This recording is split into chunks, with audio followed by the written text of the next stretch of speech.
So that is the message to Muhammad sallallahu alaihi wasallam. Another verse comes to my mind of Surah Al-Furqan, where Allah subhanahu wa ta'ala says, وَإِذَا خَاطَبَهُمُ الْجَاهِلُونَ قَالُوا سَلَامًا. The good believers, the ones who are worshipping the most merciful, when the ignorant address them, the only words they have for them is peace.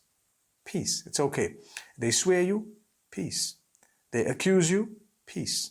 They say something bad about you, peace. Slander, peace. They try to rile you up, as we would say, peace. MashaAllah, that's the way. Leave it in the hands of Allah. Don't worry. Allah is the greatest. Don't lose your health because of words that someone else has said. When we were young, we used to say, sticks and stones would hurt my bones. And then we would go on to say, but words wouldn't do anything to us. That's not true. Words hurt a lot of people and actually cause tremendous pain to a lot of people. Let's change that. Let's go back to what Allah is saying. When these people address you, you don't need to actually become so emotional about what they've said. It's okay, discount it.